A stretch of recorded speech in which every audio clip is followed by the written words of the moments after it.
काली स्तोत्रम्। प्राग्देहस्थो यदाहं तव चरण युगं नाश्रितो नार्चितोऽहम् तेनाद्या कीर्तिवर्गजठरज दहने वाधर्यमानो बलिष्ठे क्षेप्त्वा जन्मान्तरान्न पुनरिह भविता क्वाश्रय क्वापि सेवा क्षन्तव्यो मे पराध प्रकटित वदने कामरूपे कराले बाल्ये बालाभिलाषे जड़मति बाललीला प्रसक्तो न त्वां जानामि माता कलिकलुषहरां भोगमोक्षप्रदात्रीम् नाचारो नैव पूजन च यजन कथा न स्मृति नैव सेवा क्षन्तव्यो मे पराध प्रकटित वदने कामरूपे कराले प्राप्तोऽहं यौवनं चेद विषधर सदृशेरिन्द्रियदृष्टगात्रो नष्टप्रज्ञ परस्त्री परधन हरणि सर्वदा साभिलाष त्वत्पादाम्भोजयुग्मं क्षणमपि मनसा न स्मृतोऽहं कदापि क्षन्तव्यो मे पराध प्रकटित वदने कामरूपे कराले प्रौढाभिक्षाभिलाषी सुत दुहितृ कलत्रार्थमन्नादिचेष्ट क्व प्राप्स्ये कुल्यामीत्यनुदिनम् अनिशं चिन्तया भग्नदेह नो ते ध्यानं न चास्था न च भजन विधिर्नाम संकीर्तनं वा क्षन्तव्यो मे पराध प्रकटित वदने कामरूपे कराले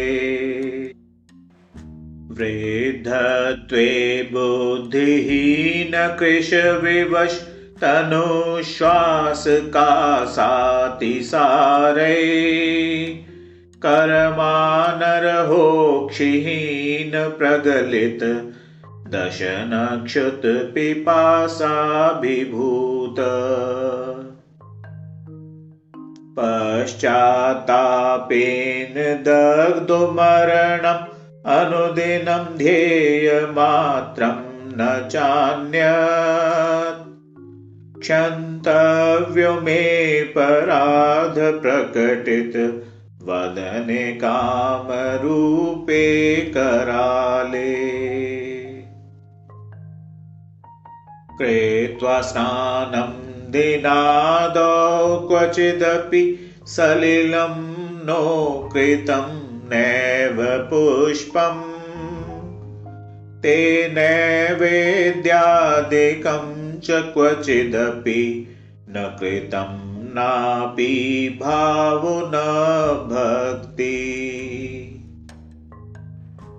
न न्यासो नैव पूजन च गुण कथनं नापि चर्चा कृता ते क्षन्तव्यो मे पराध प्रकटित वदने काम रूपे कराले। जानामि त्वां न चाहं भव भय हरणीं सर्वसिद्धि प्रदात्रीं। नित्यानन्दोदयाढ्यां त्रितयगुण मयीं नित्यशुद्धोदयाढ्याम्। मिथ्याकर्माभिलाषयरुणदिन अभित पीडितो दुख संघे। क्षन्तव्यो मे पराध प्रकटित वदने काम रूपे कराले। कालार्भां श्यामलांगीं विगलित चिकुरां खड्गमुण्डाभिरामां। त्रासत्राणेष्टदात्रीं कुणपगण शिरोमालिनीं दीर्घनेत्राम्। संसारस्यैकसारं भवजनन् हराम भावितो भावनाभि। क्षन्तव्यो मे पराध प्रकटित वदने काम रूपे कराले। ब्रह्म विष्णुस्तथेश परिणमति सदा त्वत्पदाम्भोजयुग्मम्। भाग्याभावान् चाहं भवजननि भवत्पादयुग्मं भजामि। नित्यं लोभप्रलोभे कृतवशमति कामोकस्तवापयाचे। क्षन्तव्यो मे पराध प्रकटित वदने काम रूपे कराले। रागद्वेषै प्रमत्तकलुषयुत तनो कामना भोगलुब्ध। कार्यकार्या विचारिकुलमति रहित कौल संखर्विहीन। क्व ध्यानं क्वाचार्चा क्व च मनुजपन्नेव किञ्चित्कृतोऽहम्। क्षन्तव्यो मे पराध प्रकटित वदने काम रूपे कराले। रोगी दुखी दरिद्र परवश कृपण पांशुल पापचेता। निद्रालस्य प्रसक्त सुजठर भरणे व्याकुल कल्पितात्मा।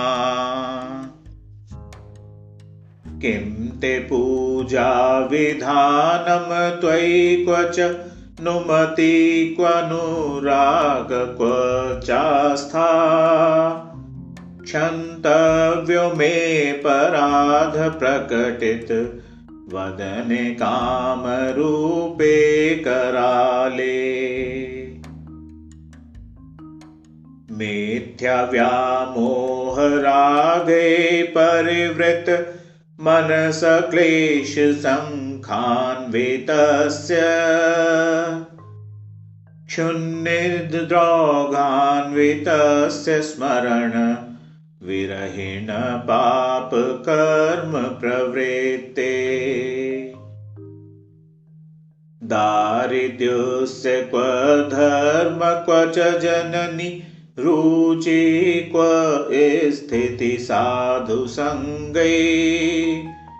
क्षन्तव्यो मे पराध प्रकटित वदने काम रूपे कराले।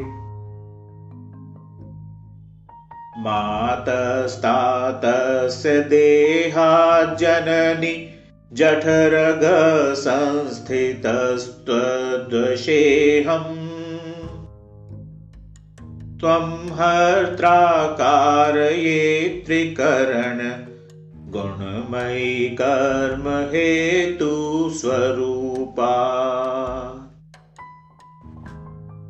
त्वं बुद्धिश्चेत् संस्थाप्यहं मति भवति सर्वमेतत् क्षमस्व। क्षन्तव्यो मे पराध प्रकटित वदने काम रूपे कराले। त्वं भुवि त्वं जलं च त्वमसि हुतवहस्त्वं जगद्वायुरूपा। त्वं चाकाशं मनश्च प्रकृति असि महत् पूर्विका पूर्वपूर्वा। आत्मा त्वं चासि माता परमसि भवति त्वत्परं नैव किञ्चित्। क्षन्तव्यो मे पराध प्रकटित वदने काम रूपे कराले। त्वं काली त्वं च तारा त्वमसि गिरिसुता सुन्दरी भैरवी त्वं। त्वं दुर्गा छिन्नमस्ता त्वमसि च भुवना त्वं लक्ष्मी शिवा त्वं। धूममातङ्गिनी त्वं त्वमसि च बगलमङ्गलादेस्तवाख्या। क्षन्तव्यो मे पराध प्रकटित वदने काम रूपे कराले। फलश्रुति। स्तोत्राणेन देवीं परिणमति जनो य सदा भक्तियुक्तो। दुष्कृत्या दुर्गसङ्घ परितरति शतं विघ्नता नाशमेति। नाधिव्याधि कदाचिद् भवति यदि पुनः सर्वदा सापराध। सर्वं तत् कामरूपे त्रिभुवन जननि क्षामये पुत्रबुद्धया। ज्ञातवक्ता कवीशो भवति धनपतिर्दानशीलो दयात्मा। नेपापी ने कलंकी कुलपति कुशल सत्यवाग्धार्मिकश्च। नित्यानन्दो दयाढ्य पशुगण विमुख सत्पथाचारशील। संसाराब्धिं सुखेन प्रतरित गिरिजापादयुग्मावलम्बात्। इति श्रीकाली स्तोत्रम् सम्पूर्णम्।